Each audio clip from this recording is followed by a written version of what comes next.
There's Todd. Okay.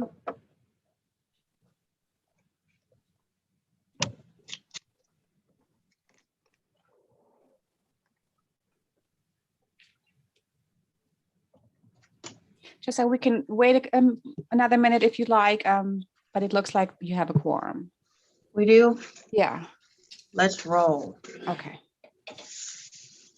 Okay. Yeah, and Chet, I think he emailed me and said he was on vacation, so I told him Yes. I thought we were fine to roll without him. We have Sulab here, so that's all we need. All right, welcome everybody. I'm trying to get my bearings, make sure I have, okay.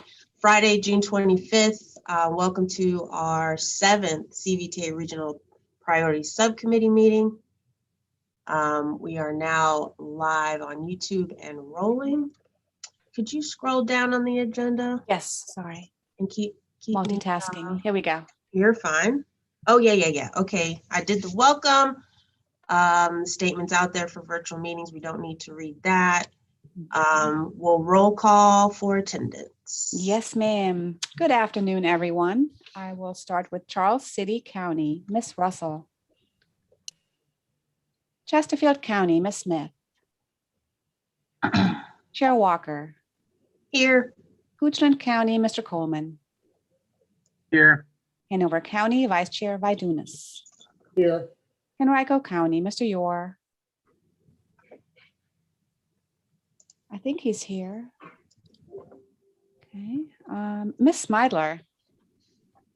New Kent County, Mr. Stouter. Miss Leduc. Powhatan County, Mr. Chardine. Here. Mr. Pompey. City of Richmond, Miss Clark. Here. GRTC, Miss Torres. Here. Plan RVA, Mr. Ariel.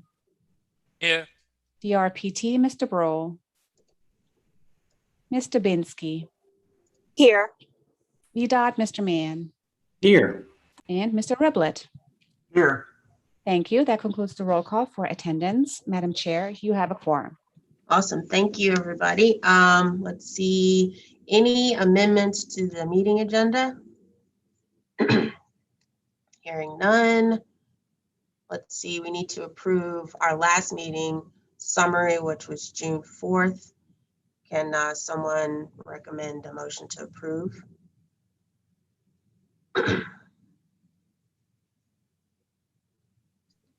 Just Dirana, so moved. Second, Joe Vidunas. All right, everybody in favor of approving the last meeting summary, I guess we say aye. Aye. Aye. Aye. Anybody opposed? No. Okay, public comments? Any of those? We have not received any requests to address the subcommittee today. All right. And that brings us to the bulk of our meeting today, right? Let's see. Sharing my screen. And what am I? Screen 1? Let's see. No. Screen 2. All right. Share. Oh, y'all don't want to see that. There we go. All right.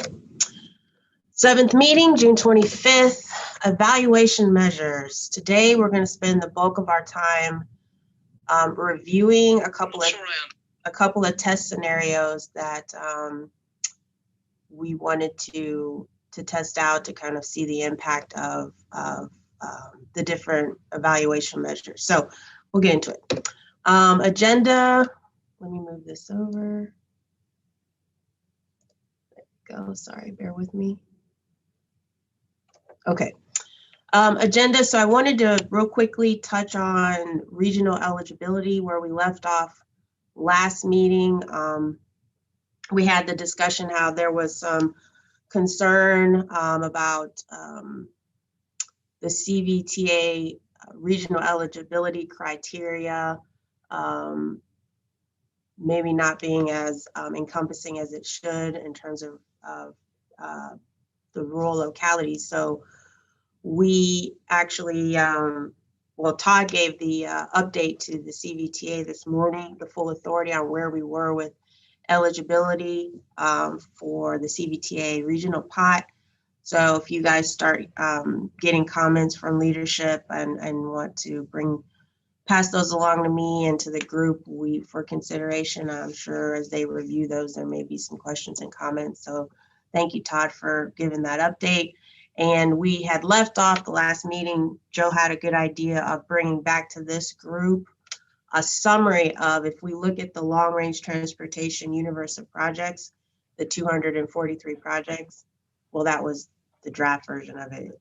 Recently has been revised, but that group of projects, how many of those projects would be eligible given the criteria we came up with? So I have that information to share with you guys.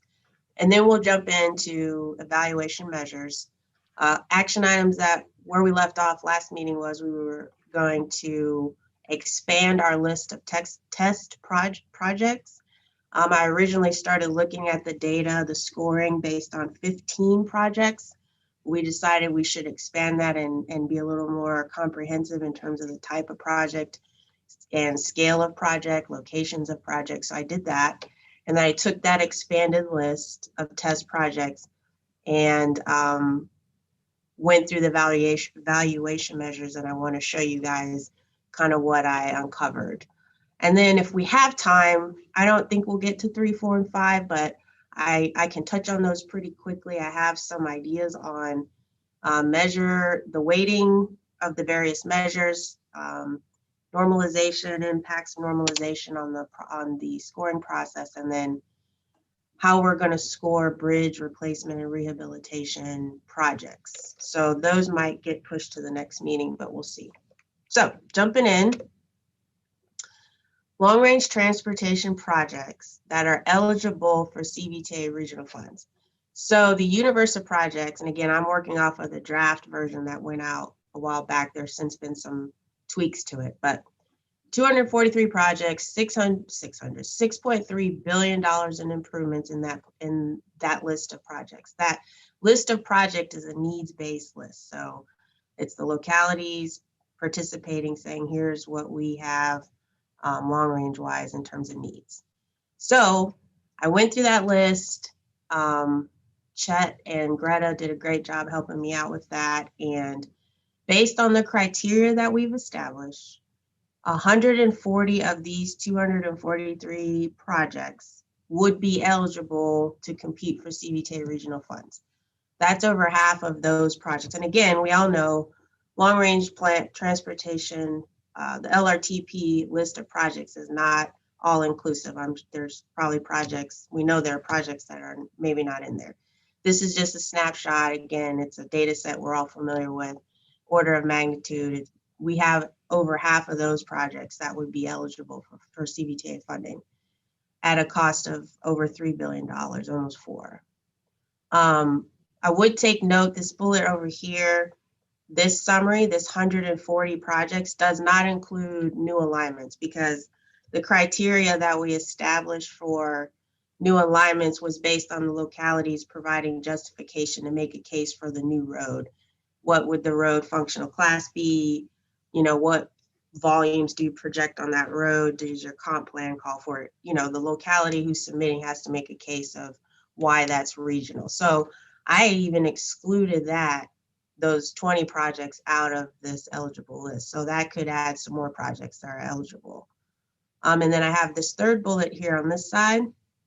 We added arterial preservation network and COSS as a criteria to those are high priority corridors as identified through those programs, VTrans and the preservation network. So we added those. Any project that's on those corridors are eligible regardless of functional class or volume. So if it's on those corridors, they're eligible. And what's interesting is APN, we actually picked up 16 more projects just by being just APN, just qualifying because of it's on an APN. COSS, we didn't pick up any of those. COSS was already pretty much covered by the functional class and volume criteria. But one thing to note, by when you add more criteria, when we added APN, those 16 projects, some of those were in rural localities, but some of them were not. So the criteria, it's hard to have a criteria that just focuses on rural. So when we added that, we did add 16 more projects, but we also added it from representing everybody in the region, if that makes sense.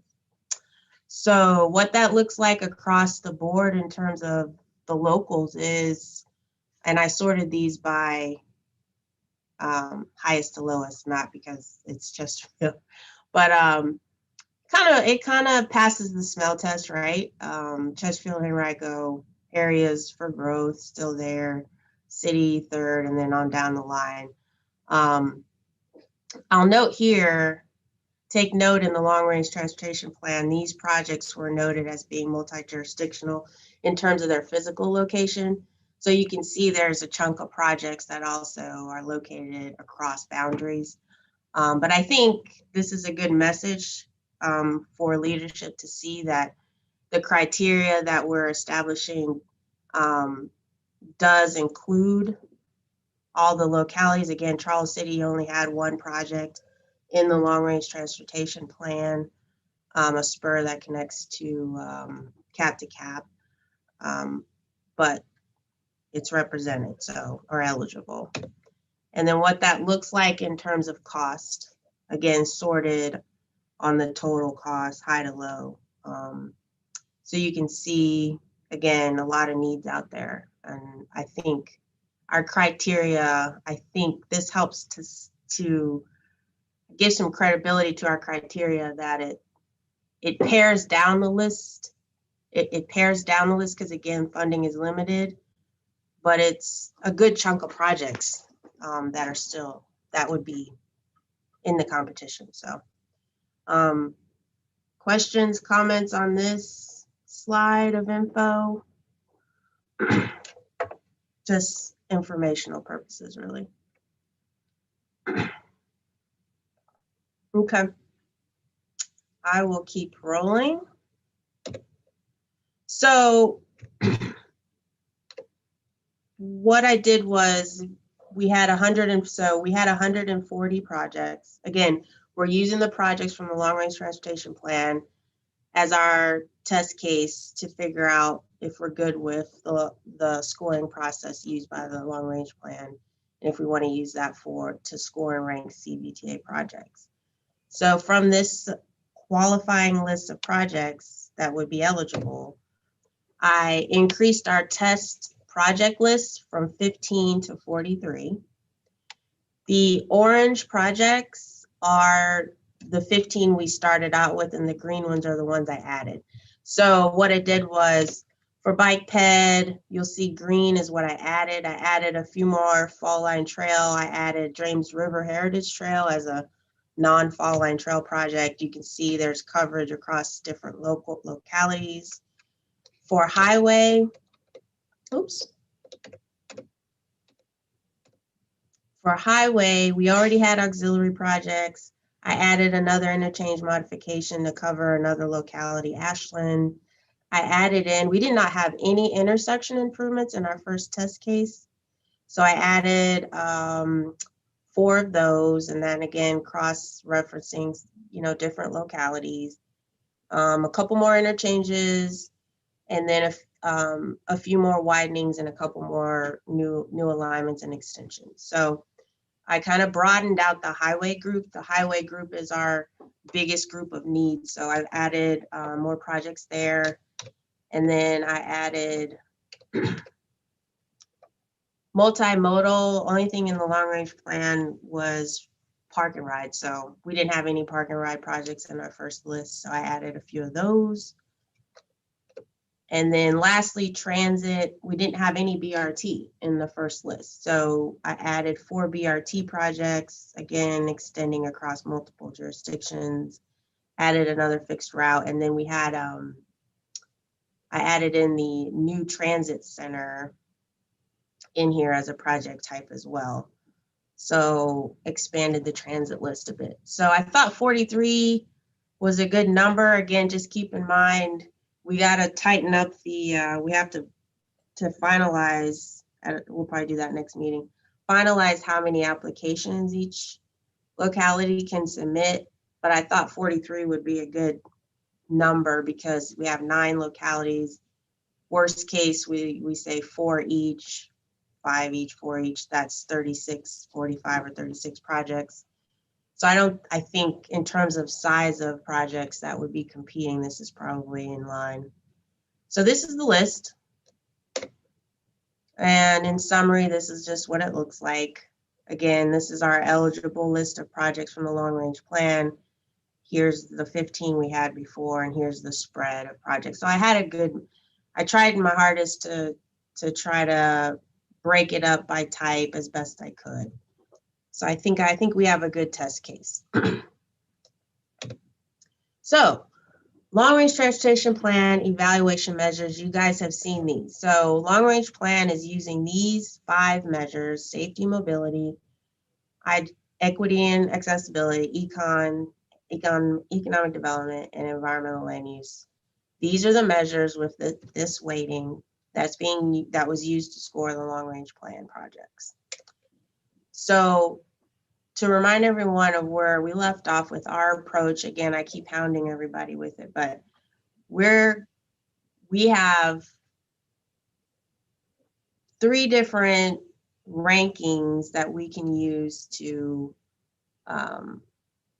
recommend TAC develop a funding plan off of. So we can rank projects just on benefits alone. How does each project perform just based on benefits? We can rank projects benefits, per code, we have to consider cost. So benefit divided by cost, and then you rank all the projects 1 through 43 in one group. And then what we propose to do as a way to mitigate some of the challenges of comparing such different projects, we said we were going to rank based on benefit cost, but do it by project type. So the other thing, and this leads me to the test case, was, well, what about the measures? Are some measures giving advantage to others, and some measures aren't accurately measuring? You know, there's a lot of to question in terms of the measures as it relates to certain project types. So we said, okay, which measures do we really need to be able to compare like projects? So last meeting, we talked about what were the overarching trends, some of the trends with these scores. And just remember this because you're going to see a lot of information today. Remember these trends relative to these valuation measures. Bike ped and multimodal. Multimodal, I should just call that park and ride. But bike ped and park and rides, they score poorly across the board, right? So across all these measures, they don't score well. Transit is the opposite. Across all these measures, they score well. It don't matter what measure, off the charts, scores well. Then you have highway, where you're going to see, I'm going to show you, the highway projects is where we have the most variety in terms of scope. We have $2 million intersection improvements up to $100+ million interchange improvements and everything in between. So those trends don't pop to the top as quickly as the bike ped and transit does. So keep that in mind, and I'm going to show you more what I mean about highway as it relates to these measures. Before I do that, so I have 2 scenarios to show you guys today. One is, how does our 43 projects, our test projects, how do they score and rank? These rankings, benefit costs 1 through 43, and benefit costs by type. How do they perform with all the measures considered? And then how do they perform with just safety, mobility, and equity and accessibility? So we had some debate last meeting about eliminating economic development and environmental land use. And there were some current concerns about optics about doing that. And I can acknowledge that and understand that.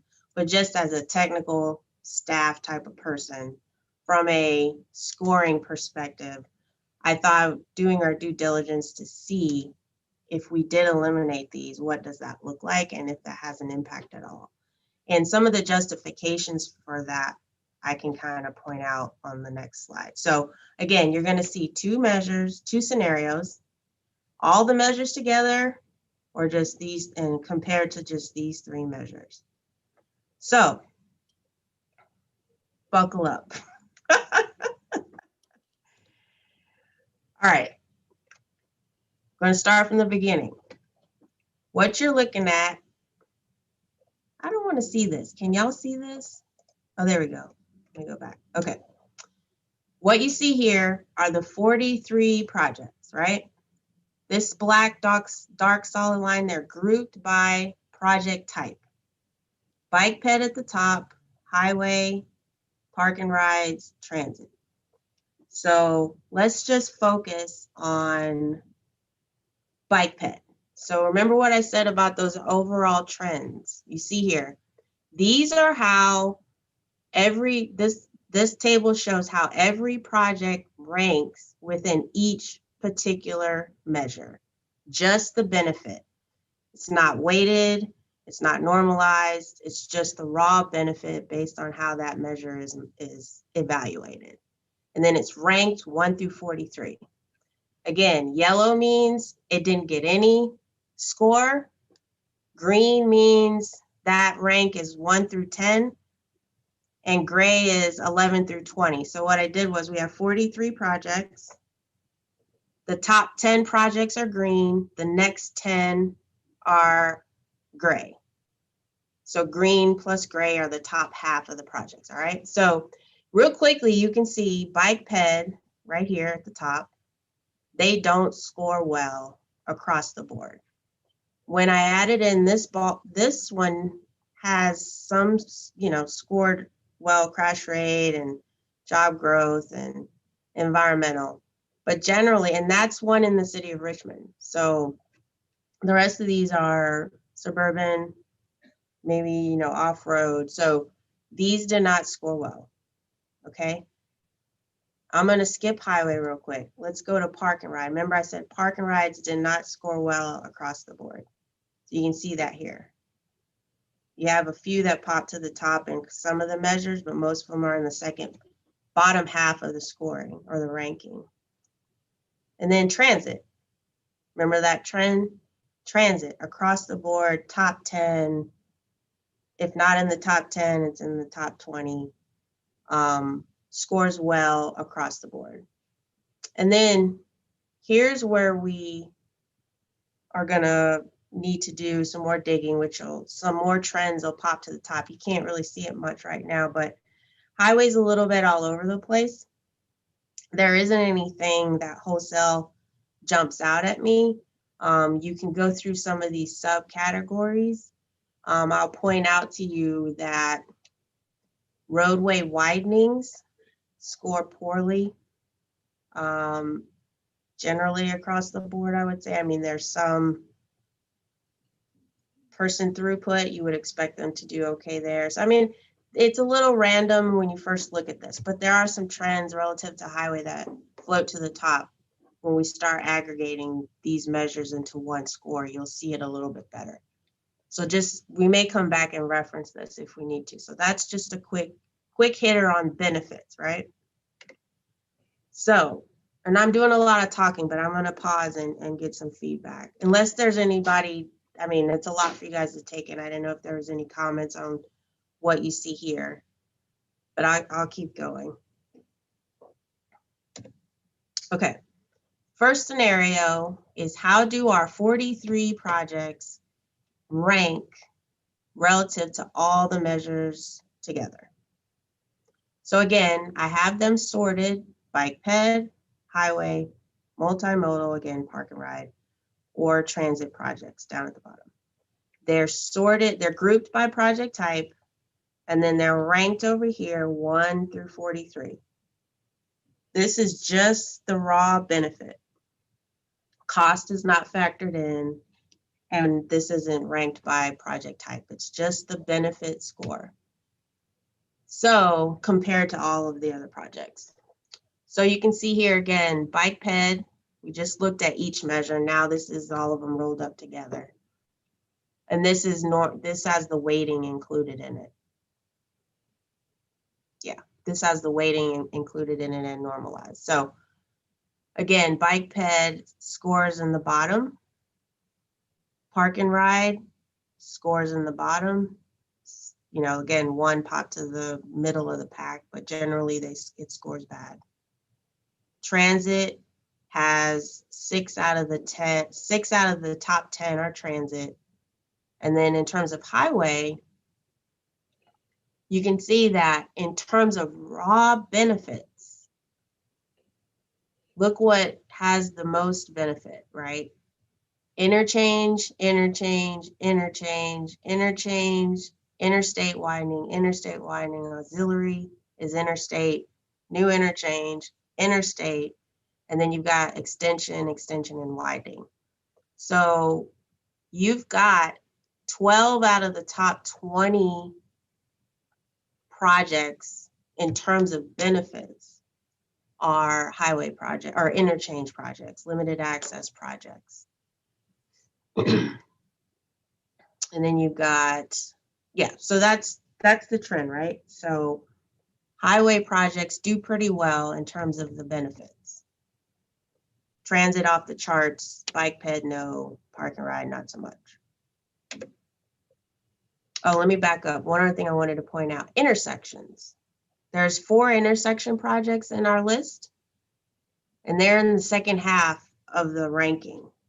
So you see here, FHW 131 scored 21, intersection improvement Route 1 at Parham scored 26, and then you got these 2 intersections are 32 and 40. So intersection projects are in the second half or the bottom half of the rankings. Okay, keep that in mind. Now, when we divide by cost, right? This was our benefit score 1 through 43. Now we divide by cost. These costs are 2030 numbers. That's what we're dividing by. So look what happens. Bike ped and multimodal, because of their low cost, right? They float to the top. That makes sense. They have a low cost. You're dividing by a lower number, and they improve. So you have, let's see, 1, 2, 3 bike ped projects in the top 20. All of the park and rides, which were, you had 1 that was 17, but they were in the bottom half. Now they're in the top, you have 3 in the top 10 and 1 in the top half. So all of these are now in the top 20. And then when you divide by cost for transit, what I think is interesting about transit scores so well that it can even overcome these high costs. So this bus rapid transit up Route 1, 54 million. 54 million is a big number, but the benefits are so high that it's still in the top 10. So, and then you've got 3 more in the top 20. You can't really see that gray is too light, but so 6 transit projects are still in the top 20, even when you factor in these higher costs. What's interesting on the highway side, look at the highway projects. They mostly follow the cost, right? 2 million, 3 million, 8, 12. You have if I keep going, you can kind of see that the costs kind of follow low to high. And when you get down here in the 30s, I would even say, you know, mid 20s, the costs, you see these bigger cost projects get clumped up at the bottom of the ranking. The roadway widenings, the extensions. Look at I-64 widening. I-64 widening, big dollars, had big benefits. It was in the top 20, drops down because of cost. Just keep in mind, again, we already know this, right? We deal with smart scale, right? So these projects, these higher cost projects are not gonna, don't score well. They're loser projects in smart scale. So we have an opportunity to try to see, is there a way to balance out some of this so that these higher price needs, you know, again, if we were to recommend to the full authority, you'd have to skip over a lot of projects to get to any of these. To get 64 widening, you'd have to skip over 30 projects if we were going to make that recommendation off of this. So intersection projects, which scored low, lower, you know, not as low, again, in the second half, 3 of them are now our top 3 regional projects are 3 intersection projects that cost less than $10 million.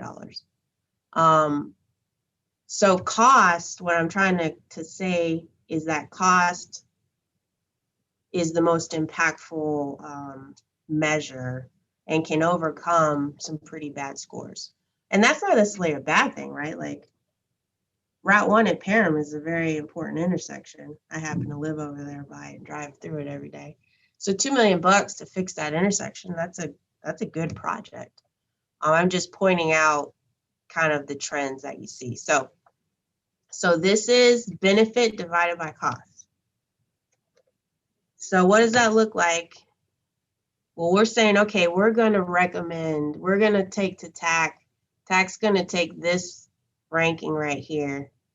This is the benefit cost, but now it's ranked within each group. So the top, we had 5, you know, bike ped 1 through 5, highway 1 through 26, etc.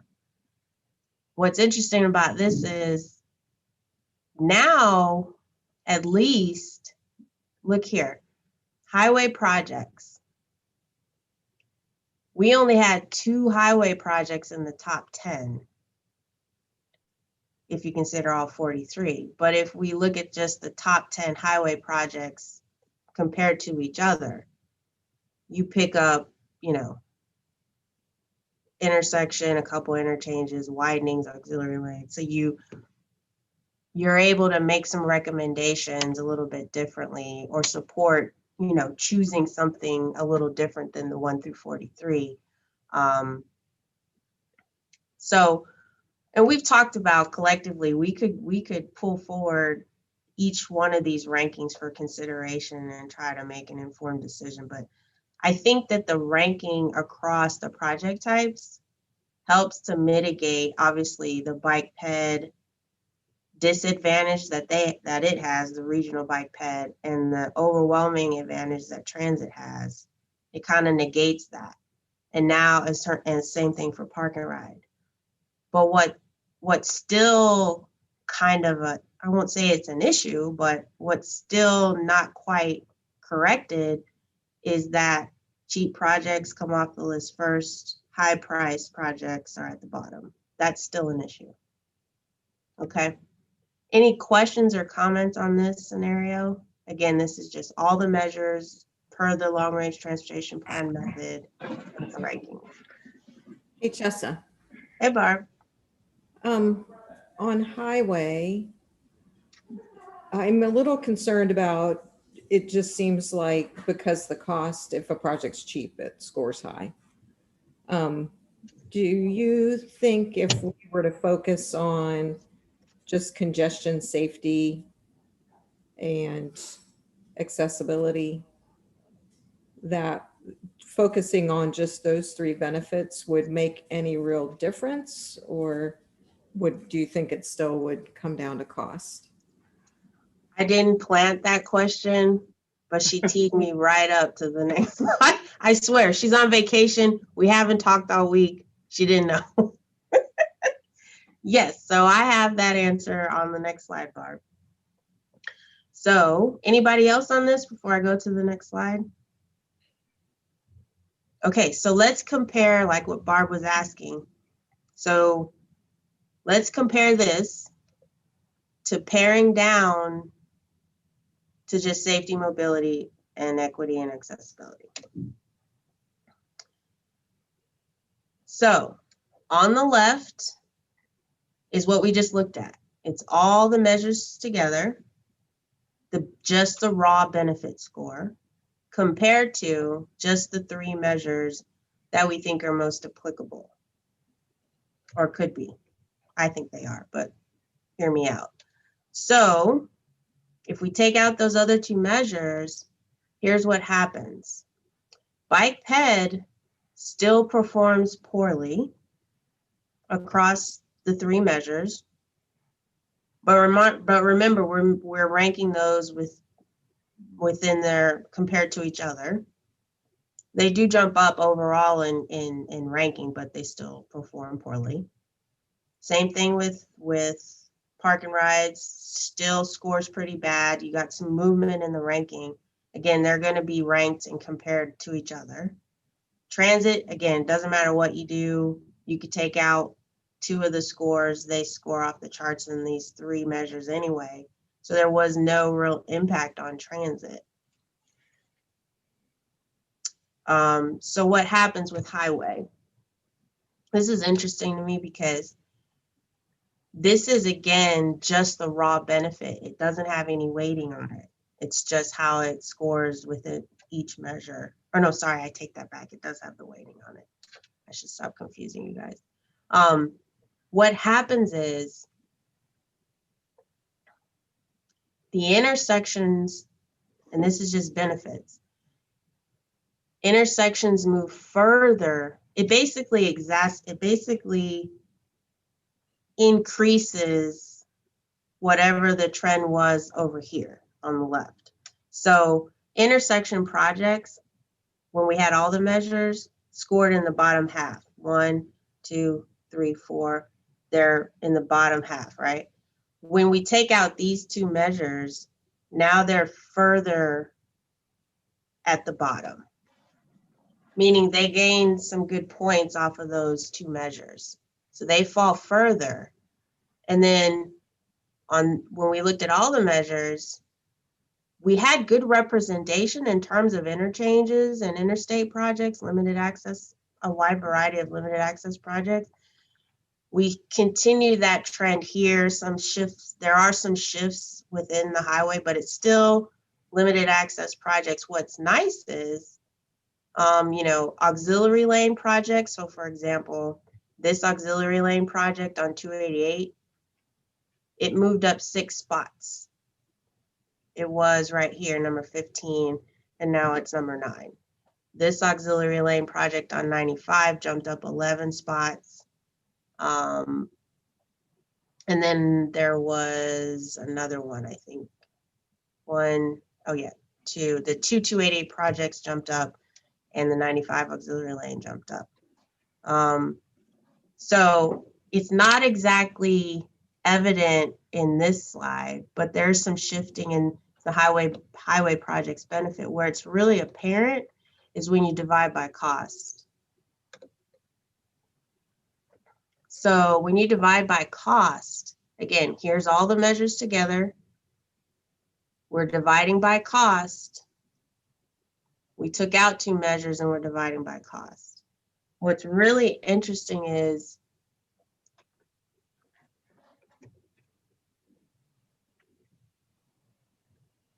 the higher priced or higher cost projects compete a little bit better. So I will call your attention to look again, when you go top to bottom in terms of ranking, it's 2 million and it basically follows cost. But when we took those two measures out, now when you go from top to bottom in terms of ranking, now you see a more random distribution of costs. You've got some higher priced projects made some major jumps to the top. And if you recall, if we went back to the benefits, highway projects made up the bulk of the top 20 in terms of benefits. But when we divide by cost, they kind of, all of the 60, 70, 80, 90 million dollar projects, again, because they're so expensive, floated straight down to the bottom. But now you can kind of see it's all over the place now. You still have some low cost intersection projects that are in the top 10. Here's a $2 million one. Here's a, this one's on Route 60 in Powhatan, the $3 million. It fell some, but it's not in the top 20, but it's still doing all right. So I think what those two measures did, and keep in mind, let me go back before I open it up to comment. When I got rid of these two measures, you see that there was 35% that I needed to redistribute to these three measures. And I did that proportionately. So that 35% is now proportionately distributed to these three measures. So what happened was, I think what happened was when you take out the econ and the environmental, and we can go back and talk about that some if we need to, it makes the operations and safety measures as well as accessibility measures, which highway projects and interstate projects, road widening projects, are at the heart of those types of projects. They get a bit of a boost there, plus the weighting was redistributed. And now you can see that you have a better distribution within the highway project type. So transit projects still score really well, right? 3 are in the top 10, another 3 in the top 20. Bike Ped still has 3 projects are in the top 20. It's just that, and again, they're going to get compared within the project type. It's just within the highway group, you can see there's a little bit more of a breakup in the cost. Does that make sense? And one last, and then I'll open it up. And this is what it looks like by ranking. If you compare, by project type. Here's the ranking within the project types. So over here, when you have all the measures, the top 10 highway projects, you have 3 intersection improvements. 1, 2, 3, 4, 5 limited access type projects, interstate related projects, 1 extension and 1 widening. Whereas over here, you have 1 intersection improvement and the rest are either interstate projects or widenings or extensions. But you've got a couple more higher priced projects that were able to compete. So for example, this project right here, 95 at Broad Street, was the highest highway, was the highway project with the most benefits. It was, when you divide it by cost and you had all the measures, it was 17. When you took out a couple of measures, now it's number 7. It's in the top 10. This $64 million project at 9564, it was down here in number 24, and now it's in the, it's in the top 20. So the highway projects, it kind of allowed some of the highway projects that are a little more pricey to compete a little bit better. So, thoughts? It was a lot. Questions, things you want to see that you haven't seen. This is Barb.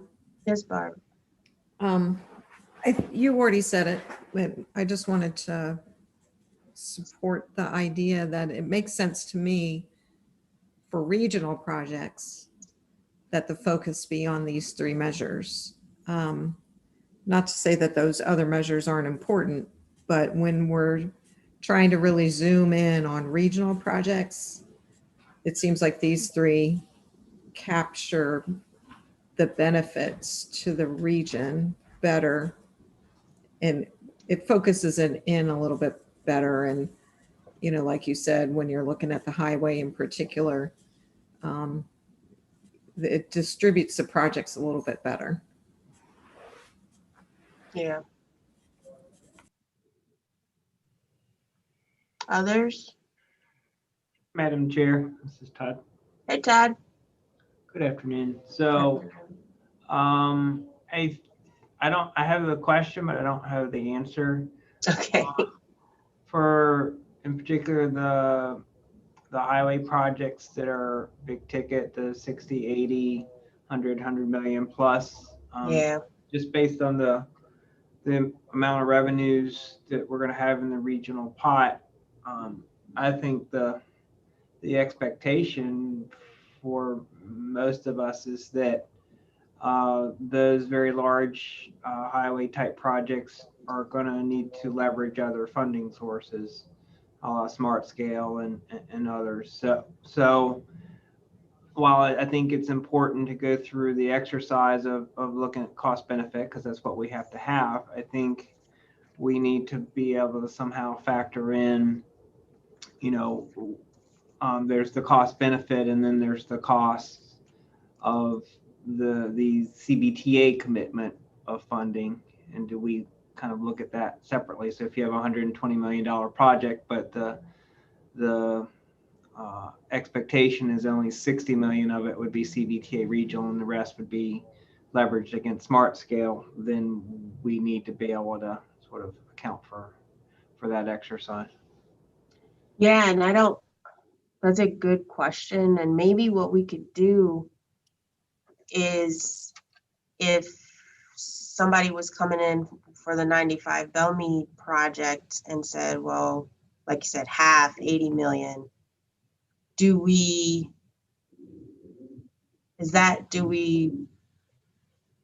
maybe we just wind up having a ton of rankings to look at, but we could just have another column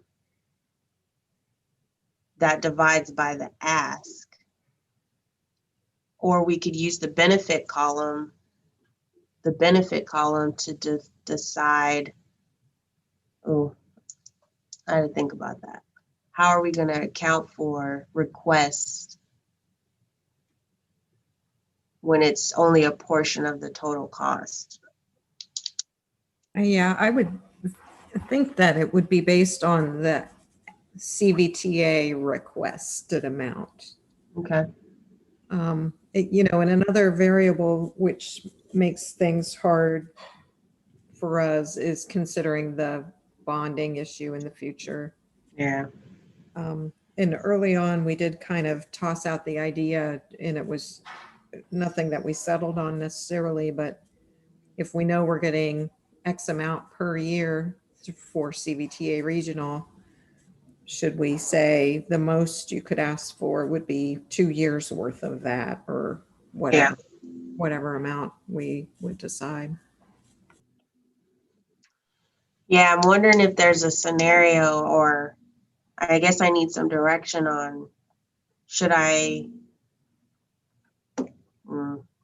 the permutations are just too many to like test in terms of, I could go, what do I need to do to figure that out? Madam Chair, this is Todd again. Yes, Todd.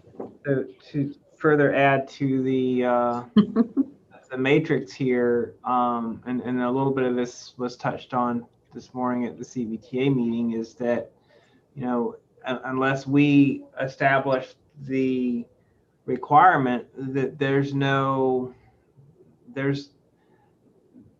we're not required to fully fund a project all the way through at one fell swoop unless we Right. make a decision. So some of these large highway projects and even some of the transit projects are multi-years in terms of the work required to deliver them, and some of the design phases will be tens of millions of dollars in some cases.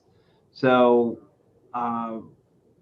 if those are projects that the region is committed to deliver, then we might be funding some of these by phase to get a better cost, for example, to then pursue other funding sources as leverage via smart scale and whatnot. So while we have the benefit across the entirety of the project, your cost now is, are you breaking it out by phase for different parts of it? So again, it comes back to the CVTA ask versus the total cost of the project.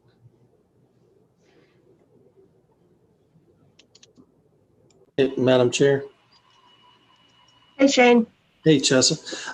I just want to throw in, and I know y'all all know it, but there's a reason we now at VDOT have to fully fund projects. I certainly wouldn't want to see CVTA go down the road where you spent some money and then were unable to fund the rest of the project. So just want to throw out there that you may want to consider fully funding a project before you put out any funds towards it, if that makes sense.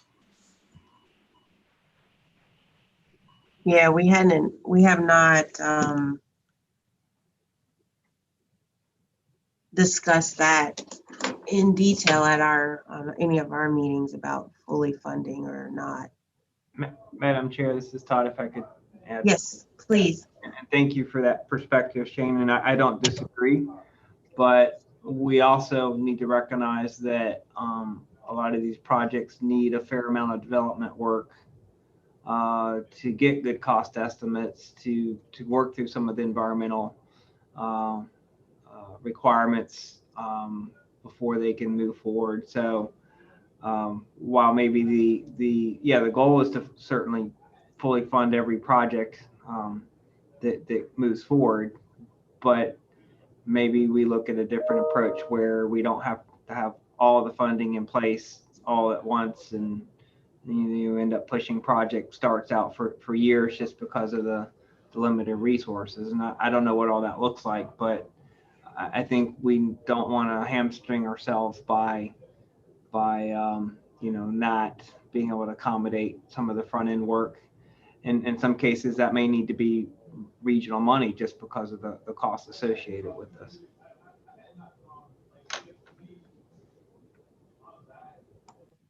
Well, I guess in terms of just evaluation measures, dividing by some cost less than what's shown here is just going to make the project score rank better, right? So we could still formalize our thoughts on the evaluation measures to use or not use, because dividing by cost, if people are going, if the CVTA ask is going to be less than, obviously fully funding it, then the benefit costs will be higher and it'll rank higher. So, and for the purposes of finalizing the actual scoring process, we could get that done. Right? Hey, Chessa, it's Barb. Yes. Along those lines, I would like it if the subcommittee could decide on the measures that we're going to use. And I would support using safety, mobility, equity, and accessibility, the three. And I'd be interested to see if there's consensus on that or if we need to take a vote on that. Yeah, Yes, Todd. Daron, I'll get you next. Go ahead, Todd. You Yep. there? Oh, there you are. It wasn't me this time. Oh, sorry. Go ahead, Dirona. Oh, it must have been Tom. Oh. Yeah, I see his hand up. Oh. So, to Barb's question, and to Tressa's and the vice chair's work on this process, I think that the measures being lessened or removed, I definitely see the benefits. A little bit just still on the perception of economic development or economic, whatever that category is, Yeah. and environmental. Again, I do think they are perception, and for a locality that, you know, a project would potentially be a game changer for them economically, and to then not have any, you know, criteria that really contributed to that or any proof of that may be, you know, not helpful. But again, what does that perception do if the project is, you know, 30th, and without the measures, the project is 15th?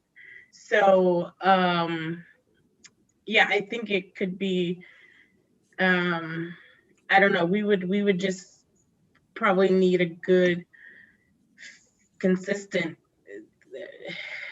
you know, because I still think that what we've done is, you know, we're looking at the measures and, you know, impacting the benefit, and we still have our traditional way of the benefit cost analysis. And to Todd's point about like the leveraging, is there some additional things that could be done with the cost factor itself in the weighting, or what it is that would drive the projects to move? Or if the only thing that we've come up with is that changing or deleting those measures is what the lever is. And, you know, I would just wonder, is there some other lever that we just haven't added in or considered when, you know, when thinking about this, as we look to potentially delete those two categories? Again, are there just other levers within this process that we could be looking at? That is a good comment. And, you know, let me go back to the benefit table. If others aren't sure about wholesale removing a category, I would note, Joe, you and I talked about this.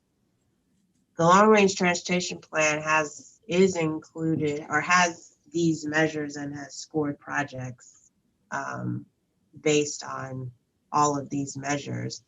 And most of the projects that are going to be moved forward with Cvta are in the long range plan and scored. We're just, like Barb said, honing in on measures that fit the subset of eligible projects that we've constrained with our criteria. Again, we don't have a lot of these highway projects there, mostly interstate projects, high volume. You know, again, our criteria made the projects more alike than not in terms of highway. I mean, you have probably the biggest different type of project in the highway group are the spot intersection projects. But for the most part, our criteria constrain the project type, the projects to being more alike than not. So being able to clip out a couple of these that fit this subset of improvements better, I think it is defendable in terms of optics. If we did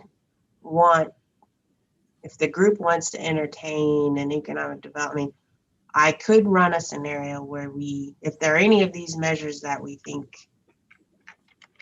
are valid, or I could test, like, again, I support getting rid of environmental land use for the purposes of deciding which regional projects to fund. Not that we're saying environmental is not important.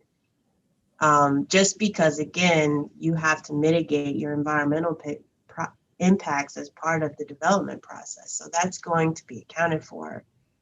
And then we talked about this before, where truck intensive areas are very dependent on where your project is located relative to these designated areas. It's simply a matter of where your project in an area where land use has a lot of industrial or truck generating type of land use. It's pretty random. There's no,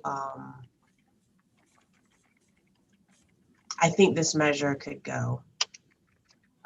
Truck throughput and person throughput are very similar in their scores, if you can see that. Truck throughput versus person throughput, 7 versus 8, 3 and 3, 4 and 6, 1 and the high performing person throughput projects are very similar to the high performing truck throughput. 8, 9, 6, 4, 5, 5, 9, 7. This tracks very much like person throughput tracks. So I don't think we need that one. Job growth could be one that I could test out, and we could leave that in and see if it has an impact. It's skewed towards transit, not much towards highway. So others on, if we could get to a resolution on where we are with these two measures, that would be a good accomplishment for today. Anybody else has thoughts on that part to Barb's question? Jessa, I have a couple of thoughts on that. You know, this is something that you and I talked a great deal about. And, you know, just one thing to consider when we were talking about this, we were really kind of looking at the project and really focusing on what was the project trying to accomplish. And I'll give you an example from Smart Scale. You know, there's an economic component. We had a project, I can't remember where it was, but there was a car wash, proposed car wash about 4.5 miles away. This is one of the earlier rounds of Smart Scale. And we got credit for it. And we took it, but the project had nothing to do, had no impact whatsoever on that car wash. And I feel that that's kind of what is happening here with some of these projects is that, you know, no doubt that interchange modifications will enhance truck movements. It will probably enhance movements of all vehicles through there. That's why it's being done. But I think we're trying to draw, or I think it draws too strong of a connection or gives too much credit.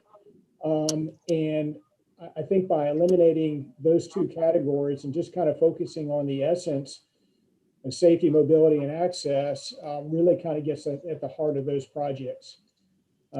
So I would be in favor of removing both of those categories.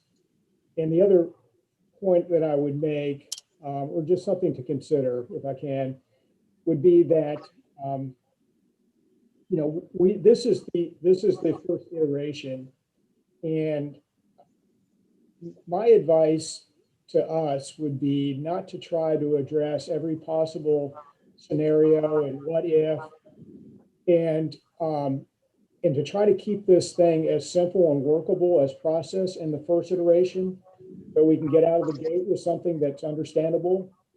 And as we move along in this process in subsequent years, we begin to refine and tweak if we don't feel like the results are really what they should be. and who are we to say, but I think we all know what we mean when we say, did they pass the smell test? Does it capture kind of the, what we as a region are going for?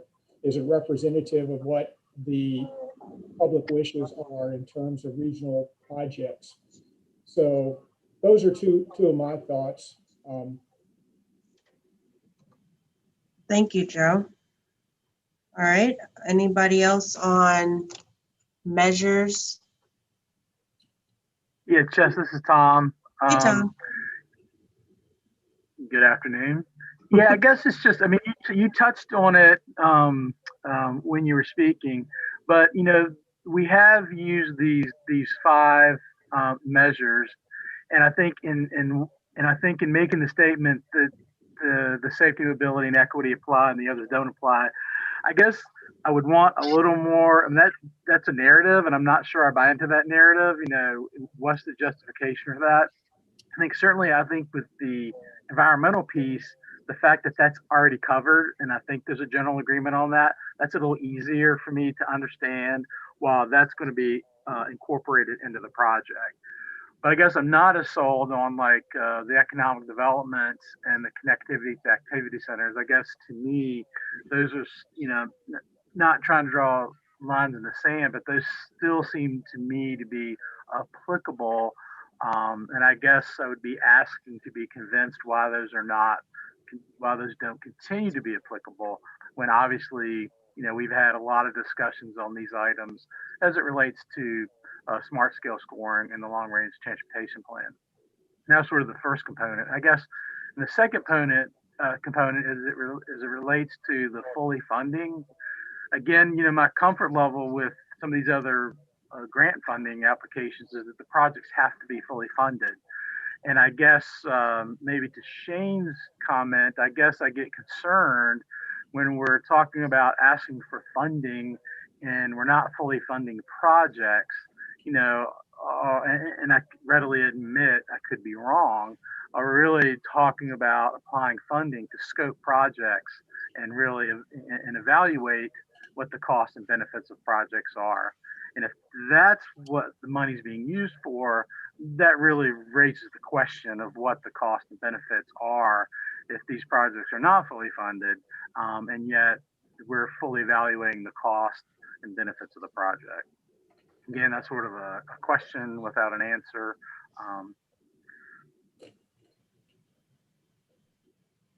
Chessa, this is Barb. Yes, Barb. Getting to Tom's second part, I understand what the point there, we wouldn't, if we're evaluating a project as if we're constructing it all the way through, but then really only getting money for PE. Yeah. That is something we should think about for sure. But at the same time, we all have really been frustrated in trying to go after funding for projects that we haven't been able to do any upfront money or spend any upfront money to refine the scope and really get a handle on environmental and the cost of the project. So I think that's something that we do need to, at a upcoming meeting, try to work out how we would deal with doing sort of a phased approach where we get some money to do preliminary engineering, 30% plans or something before jumping in to get the rest of the money for the project. In regards to the first part of Tom's comments, I'm going to kind of reiterate what you've said already, Chessa, that, when you're looking at this economic development category, the truck throughput is really the same as the person throughput that you see in mobility.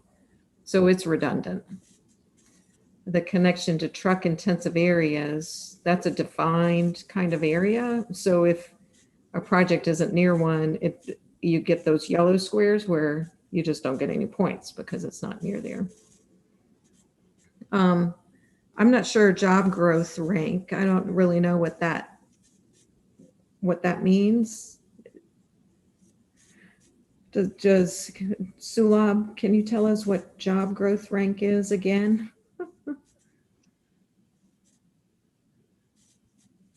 Yeah, good afternoon, everybody.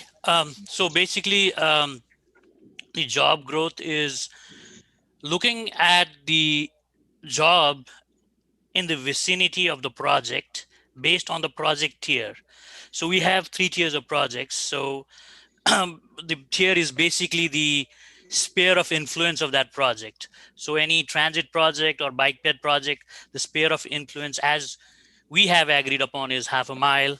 For arterial or more interstate highway project, it's 2 miles. And if it's a major collector or other highway projects, it's 1 mile. So we basically look at the jobs within 1 mile of that project, and we look at the change from 2017 to 2045.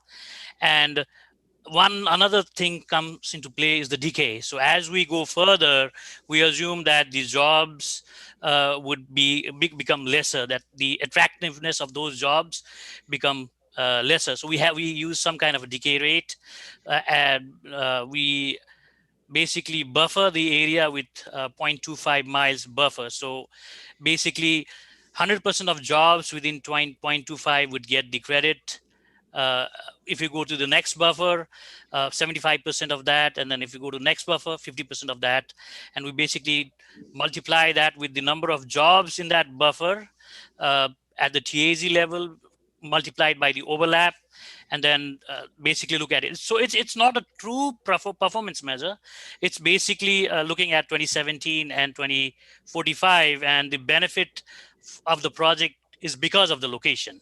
So it's not as Chesa and you have mentioned, the first 3, safety, mobility, and equity accessibility, are true performance measures. Those are actually looking at the benefit with the project would bring, regardless of where the location is. The other measures, job growth and then sensitive features and connection to activity centers, those are basically location-based measures. It gives credit on where the project is. So if it's near the concentration of population and employment, it gets credit. If it's near the truck intensive area, it gets credit. So it's not a true performance measures. The only true performance measure in the other 2 criteria is the air pollution and the VMT, because it looks at the system-wide change, but others are not true performance measure. And the truck throughput, it's kind of similar to person throughput, but for the Cvta criteria, because we are looking at arterials and above, normally the person throughput and truck throughput might be similar, but for our LRTP, we look at all different projects. So Right. if you look at the collectors, That makes sense. the truck throughput won't be that good. So it's basically to give a credit to bigger projects in arterials and interstate, but it doesn't really matter because the Cvta criteria only selects arterials and above. So That's why that's very similar. Similar, to this group. Yeah. And that's the perfect example Yeah. of why getting rid of some of these measures where we've already pared down the eligible projects doesn't hurt our process here, because we have a similar group of projects already. So yeah, I stick by, I think we should focus on those first 3: safety, mobility, equity, and accessibility, particularly because by focusing on those measures, you get a better, I don't know how to say it, a better Distribution is what distribution. That's the right word. When you're looking at the highway category, it helps to distinguish better between those projects. And another thing about that economic development category, when we think about just the title of it, it makes us think that we've got some business coming in and we're trying to say we're going to build this project and it's going to help us get this business. but I don't really think that the measures that we're looking at support that logic. Just like in Smart Scale, you know, we get points for site plans that are already approved. Well, they're already approved. So it doesn't matter whether I'm building that project or not, that it's coming in anyway, you know? Madam Chair. And that's not really even how we're doing it with the long range plan process anyway. Thank you, Barb. Dirana? Yeah, thank you. One of the things that just in listening and looking at the measures, you know, what Sulov said and true performance measures, I mean, I would describe as quantitative. And I think that some that exist in the land use and in the economic development are qualitative. And for the city of Richmond, and those are important measures to us and potentially in the ranking of our projects in the highway category. So I can't agree with deleting those categories because it would affect projects in the highway category for the city of Richmond. So Chessa, can we look at that slide that has, it had all measures and then just the 3? The benefit score, just the Yeah. benefit. I think that's the one. We might need to look at the cost benefit one. Oh, benefit. This is benefit cost. Yeah, let's look at this one. Okay. I can bring up, I mean, I can bring up the spreadsheet that has it by locality too. And does this listing even do some of our, like our whole street, some of our corridors that we actually have that are, you know, have bike ped transit improvements on them? See, your bike ped and your transit are gonna do well because they're gonna be ranked amongst each other. So we're gonna rank a project that improves the street in bike ped. It's gonna be probably ranked in the highway. Oh, I see what you're saying. Improve like a streetscape project or a. Well, yeah, our whole street corridors example, or Richmond Highway, Jeff Davidson. Yeah, that would be a Road. that would be a highway project. A Yeah, road project, exactly. Yeah.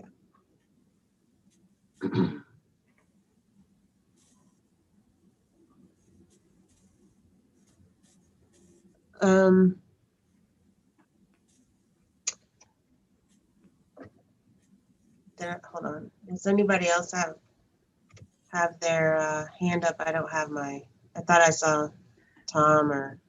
And Madam Chair, if I could, while Sure. I remember, I think I've heard it. Barb talked about maybe talking about for just some funding for preliminary engineering. We did get a comment about this money being for planning and studies, or being, you know, planning and studies being an eligible expenditure. And when I looked at the handout, I don't think that I thought we may have discussed it, but we may not have. But that was something that was, I said that I would ask in today's meeting in regard to being an eligible, you know, eligible for these regional funds. Yeah, so in the spending plan, I believe those plans were for our local portion. So planning and studies are eligible, you know, we can use our local money. We haven't talked about studies or PE only as part of this group. Yeah, we haven't done that. Mm-hmm. Someone could help me with, I don't have the raised hand, or if anybody, I can't see it. I'm gonna lower my hand. That's okay.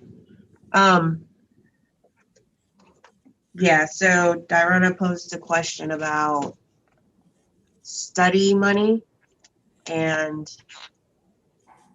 we had some discussion on PE only money. Can we pause that question for a second and close up the measure discussion. I think, Todd, I haven't heard from you on that one. Yeah, I think, I don't sense there's a consensus on this at this point, and I'm spending a lot of time with my face 6 inches from my screen squinting to see the I'll send it. different scenarios. So I know we want to try to get closure on this, but I think it's probably expeditious to send it out, let folks digest it, talk amongst themselves, and Yeah. and regroup on it. I mean, I see advantages and disadvantages either way, so I'm hesitant to just wipe out measures without full consideration of the impacts. But I'm not saying I don't maybe ultimately support it. I can't tell you right now. Okay. And then on the issue of funding studies and PE only, I mean, that was kind of going back to my point earlier. Yeah. I fully support making sure projects are fully funded so we don't create the old version of the 6-year plan and have projects that have money tied up for years, no completion. But at the same time, I think, especially for some of the rurals, to ask them to use what small allocations they're getting of local money to do full PE development may be a challenge. And going back to some of the big interstate efforts that just the preliminary work and environmental piece of that can be many, many millions of dollars. So I think we need to further consider how we help fund some of those front-end efforts out of regional pot and some of the planning studies that feed into that. So I don't have the answer, but I think we need to consider it. Okay. Let me ask this. Shooting for August, we're tasked with coming up with the prioritization process, one that's objective and quantifiable, that considers benefit and cost. And a lot, like the issue of study and PE money to advance scope and better estimates, which is necessary. I'm just trying to think forward on how I can get to August and get something so we can get rolling with some of these outstanding. Do these answers have to be? Do we have to have the answer on, for example, PE only? Do we have to come up with that answer, or do we just focus on deciding what measures we're using, how we're dividing by cost, and make that recommendation and firm that process up with? I know these are all considerations that are necessary and will have to get figured out. I want to take the next few weeks to hone in on what this group needs to finalize to get to a prioritization process that we can recommend to the authority, so that by the end of the year, hopefully, that's probably aggressive, but right, by the end of the year, that we can start receiving projects for scoring. But I don't know if our group do we have to figure all of that out? So I'll send this information out to everybody on the measures, because I think that's a important part to finalize to finalize the actual scoring process. We talked some about that gets us the benefit part. And we've talked about dividing by cost and the impacts of leveraging. And we're considering, we have a ranking benefit cost, the whole project divided by, and then another ranking of the Cvta asks some portion of that. So really It's just the benefit part, the measures part that I think is important to wrap up. So I'll send this out for everybody. If there is anything if you ponder on it and there's something you think would be helpful that you want to see in terms of analysis or, information that would better help that. And I'll be thinking to do the same in the next week or two so that we can come back. And we're going to ask the question again at the next meeting, what measures do we use, all of them or just the ones we think are most applicable? So we're going to come back to that at the next meeting. Any other thoughts on moving forward?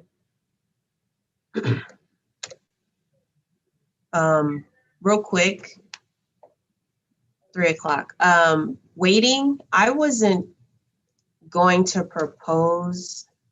I know when we last got together, I was going to test out changing the weightings and seeing if that had any impact, but I wanted to get some more direction from y'all. If you think, having seen what you just saw, do we still think testing weighting is necessary? Or does ranking by category and possibly paring down the measures go far enough? Because here's the weighting. We have the weighting within each category, and then we have the weighting by measure. This is the weighting if we were to get rid of these two, this 35% when it's distributed proportionately. This is what the revised weighting looks like. Me personally, I would probably adjust mobility. Again, I see that as congestion. I would probably swap these, but again, there's been a lot of discussion on these weighting factors that went into the long range plan. I know there was public outreach in a big committee, and again, that was vetted as well. So I don't know if we just rank by category and possibly pare down, that might go far enough along with our criteria to really hone in on projects that are more regional than others or provide the most regional benefit than others. So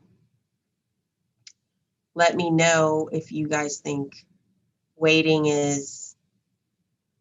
if there's any interest in seeing the impacts of weighting measure, changing these, if there's any interest in seeing how that impacts scoring.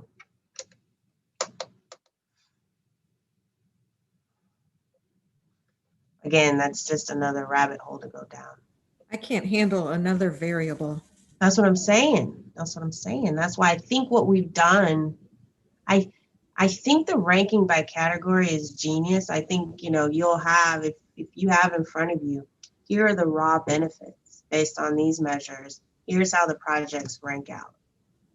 Well, once you divide by cost, here's how they rank out. And here's how they rank amongst each other. So it's apples to apples. That really goes a long way to kind of balancing out everyone's personal preference or judgments on weighting, for example. Even normalization, when I looked at normalization, you have, and I nerded out, I didn't plan to show y'all, but I nerded out, like you've got outliers, these are outliers. But because the projects are so, once I added the 43 projects and I had more of the same, the projects are so much, not alike, but alike, that normalization didn't have an impact enough that it was of concern. Like we don't have a Hampton Bridge tunnel project or a Transform 66 or a inner city rail project. Now, if we get any of those, there can be judgments when the scores come out to say, wait, these are way off. Is there a mega project in here that's throwing things off? But in this subset of data that I had, I don't think normalization was an issue. And Sulab, you looked at normalization too, right? When you did long range planning, I think you had the same conclusions that it didn't have as much of an impact. No, it didn't have much Yeah. impact as smart scale. We don't have a $2 billion tunnel project or you know what I mean? Like that was really the issue. And if normalization was a problem, I don't know how we would mitigate it, because normalization is what makes all the units, you're able to compare these different measures that all have different units. Normalization is what makes them easy to compare. But again, because we don't have any mega projects, my concern about that kind of went away. Madam Chair. Yes, sir. So and I know many of y'all were either at or on the Cvta meeting this morning, but in presenting the eligibility criteria, I pretty much, maybe I got ahead of the group here, but I pretty much committed that we were going to be basically giving the Cvta full authority, a list of ranked projects within each of the categories, and let them pick out of those groups, as opposed to giving them a single list of across all categories, just for all the reasons we've talked about. So not that we couldn't potentially pivot, but I think that's the expectation of the group, and that was my sense based on our previous meetings here and other conversations. And to give an example, I mean, we've committed to prioritize regional funding for the first 2 years to help fund the Fall Line Trail. Well, we know trails, when compared across all categories, don't score well. So to give them a single list of projects and everything Fall Line related is towards the bottom of the list, it makes it a little bit more difficult for them to do their jobs, to say, okay, we're prioritizing these projects way down the list here, as opposed to having the bike ped where Fall Line can, stand out at the top of the rankings. So I apologize if I jumped the gun on that, but That's okay. Since that's where they wanted to go. Yeah, and I think that is what we have been talking about. We have all this information available, and maybe that's if there's questions, they can see this other information if they request it, but we can work off of just the project type ranking, which would basically, they would get either all the measures this column or 3 of the measures, they get this ranking by project type. Yeah.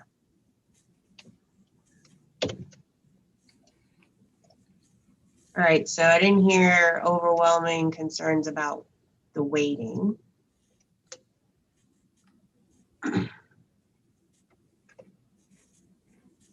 And it's 3:04. I don't want to forget about bridge projects.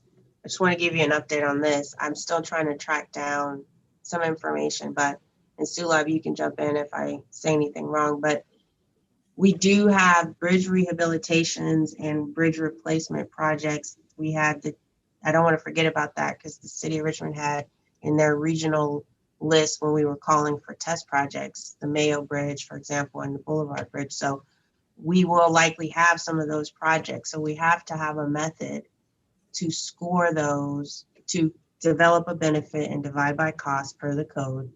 So I talked to Sulab some, and State of Good Repair, that program they have their own methodology for scoring bridge rehab and replacement projects. They come up with a State of Good Repair score, and it's based on these five measures, what they call an importance factor. I call that volume. Basically, it's how important is it based on volume's a big part of that factor.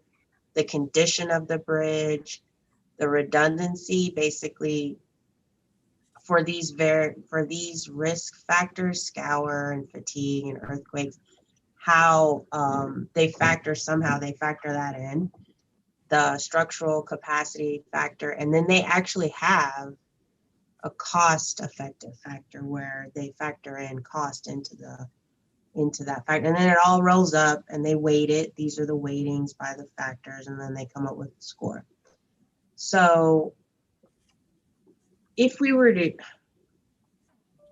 again, it's nice to start with something to react to, and this is something that's out there.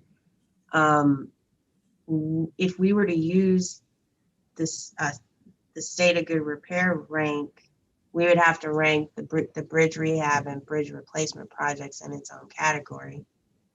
And Sulab, do you know what bridges are considered for state of good repair? Like, is it every structurally deficient bridge in the district and has a state of good repair ranking, and we wouldn't have to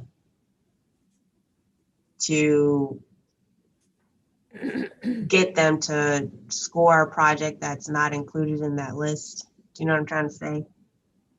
I know Like, that it has to be structurally deficient, but looking at the latest state of good repair scoring sheet, I saw that some of the projects were missing, which were even right. structurally deficient. They were missing. So I don't know what the criteria is. It may depend upon because there are two types of project scored. One is the one which VDOT maintains, and then the other is the locality maintained projects. And probably for the locality maintained projects, I think the locality may need to ask for it to be funded. So maybe that's why it wasn't included. But I'm not sure about it. Maybe Shane knows about that. Oh, yeah. Shane, you on? Yes, I'm here, Chessa, but no, I do not know. Well, maybe let me ask it this way. So let's say we get three bridge requests, three bridge rehabilitation requests for Cvta funding. Whatever the last round of state of good repair projects were scored and ranked, if those three projects weren't in that list, but those three projects meet our criteria, meaning they're on an arterial, it has the volume requirement, and it meets the Cvta, so it's eligible. Is that something that I could talk to VDOT, and would VDOT be willing to score those projects Certainly, yes. for we can do us? You that. know what I'm Oh, saying? yeah, absolutely. We'll help you with that. Not a problem. Okay. So I think we've got a commitment from the state to score, whatever Cvta bridge rehab and replacement projects are eligible using their process, because we don't have, Sulab, you didn't have to develop a scoring process for the long range plan because of the state of good repair funds, right? Funding. So you So don't. we basically only took out the structurally deficient bridges in the region based on the snapshot of the bridge list, which VDOT updates every day, I guess. So we took the structurally deficient bridges from that, and then we prioritized only those bridges, structurally deficient bridges, which are in the NHS, National Highway System, because that's the federal requirement that they only look at the federal performance measures for bridges only look at the structurally deficient bridges on NHS. So that's why we select out the 16 bridges which were in the NHS, and we prioritize those. And it wasn't scored because they have dedicated SDR funding, and we thought looking at 2045 we have enough fund to fund those 16 projects. So that's why they were not scored. Okay. So do we need to revisit our bridge criteria for it needs to be structurally deficient? Or, because right now we just have the functional class and volume requirement. May I have a question? Yes, Todd. So I'm fuzzy on what the intent for using Cvta regional money on bridges. Is it simply to supplement SGR? Is it to allow eligibility outside of SGR, which is basically repair or replace in kind, as opposed to adding capacity, or even simply adding bike ped where it doesn't exist, isn't currently eligible under SGR. So is this to supplement SGR, or is this different than intent-wise? I would think it would be either to supplement or to be funded solely with CVTA. Sometimes, and I might be wrong about this, but like with SGR, VDOT's looking at the whole district. So there might be bridges outside of our region that rank higher than a bridge in our region that we want to replace. So it may not even qualify for SGR.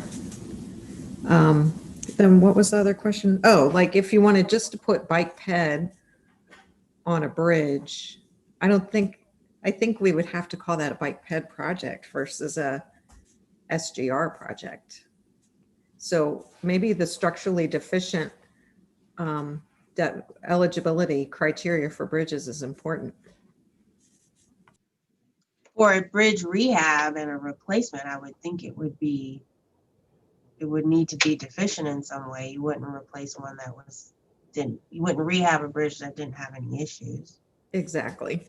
And then if you're adding capacity, that's a highway project. And if you're adding bike ped, then that could be either a Yep, highway or a bike ped project. that's right.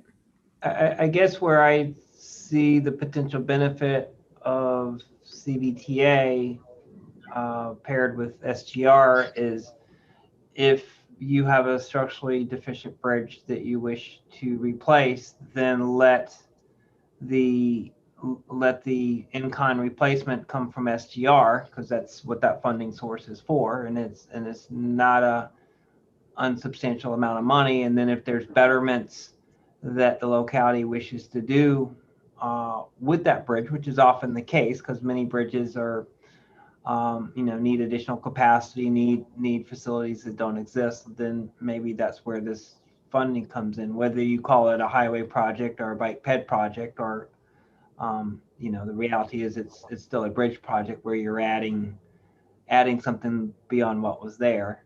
But I think we're not helping our cause if we use CVTA regional money to replace SGR money, where that could be programmed through the state. So to sum up what you're saying then, Todd, is we would need, if there's consensus there, then we're saying that there is a dedicated funding source for bridge rehab and replacements, and we would make those not eligible for CVTA regional. I think if it's on the SDR list to be replaced, then the state's committed to program that money to fund it if it's functionally, Deficient. if it's deficient. All right. So why would we want to replace that money that's already committed by the state with CVTA money, as opposed to, okay, we have this bridge that's going to be replaced through the SGR program, but we want to add, lane in each direction. We want to add a mixed-use trail across that bridge. Then that's where maybe this funding comes into place, and then you kind of don't need to rely so much on the SGR scoring. You rely on the same scoring you're using for those types of projects on highways. Right. Anybody else on? Yeah, this Madam Chair, this is Diana. Yes, Diana. Yeah, I'll definitely have to take this back to staff so they can understand, so that I can try to talk through some of this with them. Because as with any of the, we talked about it in regard to the interstate projects, if VDOT, we wouldn't have the project on the list if SGR funds were there to replace it or repair it. And so I just don't want to, say that there's dedicated, really, because everything all of us want, there's already dedicated funding for it. But it's the fact that we have more needs than those dollar amounts will allow for us to, complete the projects that we want. And so I don't want the bridges, which was already, through our eligibility process, to become as, a match factor if we're not going to do it across the board in regard to when I made the statement about interstates, those are things that are VDOT's responsibilities, and that should have a committed dollar amount from them versus what CVTA would fund. And I don't think we ever really came on any consensus from that, because we thought it would be a hindrance. And so I don't know if that would be a hindrance to our bridges and the bridge projects that we need to get done that do have some regional significance. Yeah, I'm not familiar with that pot of money. So you have structurally deficient bridges in the city that have that do not have any state of good, that are not, do not have state of good repair funds programmed to them, or no plan to fund them. Yeah. And again, I would have to talk to staff, because, I know like the price tag on them and where that SGR funding fits into just even the two bridges that they provided. But and I don't know if VDOT wants to like chime in, but I'm not really, sure why, or if they're, I don't know how the funding, mechanism itself works either, but I do know they gave me two bridge projects to be considered. And if SGR was there for them to simply apply into and replace it, I don't understand why, we would need the funding for it. I think this would be a good thing to do some homework between Yeah, meetings, and yeah. Okay. I'm not volunteering myself, but if there were, if someone could get with VDOT at the district, and they can kind of walk us through how state of good repair works. Yeah. We don't maintain anything. Clearly, we don't know. Yeah, I think we need to understand it a little bit better, and then maybe whoever volunteers to do that homework. And it may, yeah, and it may be that the funds are given to us in our maintenance allocation, and in that case, we know that that's not enough, and therefore, because again, I'm assuming that there's not enough of those funds to replace all of the bridges that we have. And so the funds are being allocated. But again, it may come in with our maintenance payments. And again, I do know that that's well below our, almost $50 million annual needs. So, yeah, so I definitely can provide you any resources I can provide you, Barb, if you like. We could work on that together. Dorana, this is Madam Chair. This is Todd. I have a comment to Dorana. Yes, Todd. So yeah, we maintain some of our bridges. VDOT maintains some of our bridges, so we deal with SGR on both sides. So I can kind of offline give you our perspective. I think y'all's situation is a little different, so we don't want to penalize y'all for that, but it'd probably be good for you and your team to kind of group with the district bridge engineer to kind of talk through that a little bit prior to our further conversation on this. But I'll be glad to talk to you as well. Okay, thank you. Awesome. All right. Jess, this is Tom. Just Hey, Tom. a little our perspective. We actually have a separate effort related to bridges, and it really especially relates to our rural areas. Due to weight limitations and lack of connectivity, that has a significant impact on our ability to provide emergency services. So we are in the process of undertaking bridge studies and trying to identify resources where we can address those weight limitations. It's bubbling up to a priority for us. Hey, Tom, we'd like to Yes. have a conversation. This is Barb. Offline with you on that. We've been getting VDOT permits to allow our emergency vehicles to use Yep. certain weight restricted bridges that after analysis, Yep. we can show that it's okay for them to do that. And I can hook you up with Nate Mathis. He can tell you all about that program. Yeah, thanks. We've mentioned y'all without you being present, the fact in our conversations with VDOT that they have undertaken a similar effort with you guys. Great. Good. All right. Let's see. That's all I have. So, okay, how would I sum up? Let's go back to, okay, so I'm going to send out today's PowerPoint. I'll send out some PDFs of the tables that you saw so they're actually legible and we're, close up and in person. So I'll send that out to the group. You guys think through the measure question, just that very specific question. We'll revisit that at our next meeting. Hopefully we can decide how we want to measure the benefits for this Cvta regional pilot projects. State of good repair, bridge, I'll make some calls and we'll have some conversations to kind of dig into that a bit more and see what settles out as it relates to bridges and Cvta regional pot. And then there was a lot of just other adjacent things that we need to consider. So why don't I do this? I'm going to listen back to this meeting because it's hard for me to take notes while I'm directing.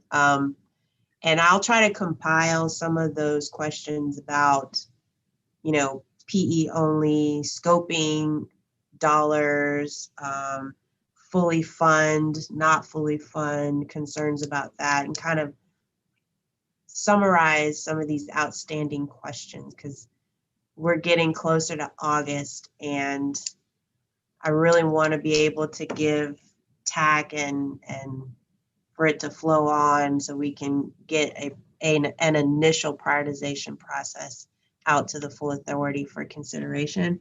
So let me go through and summarize some of these outstanding points that we have. And when we get to our next meeting, we'll revisit the actual benefit part.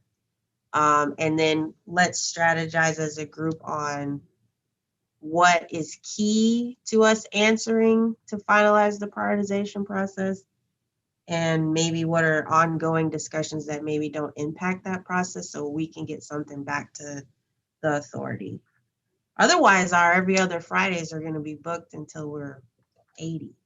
So I know we don't want that. So this was good discussion. Is there anything else before we go that y'all have a burning desire to communicate to the group? Otherwise, uh-oh, did someone say something? No? All right, I'm letting you go 6 minutes early. I appreciate everybody, and I'll probably be making some calls as I kind of work through if I have any questions about anything we talked about today. And oh, hand claps and thumbs up. Excellent. You guys have a good weekend, and I appreciate you all. Bye, everybody.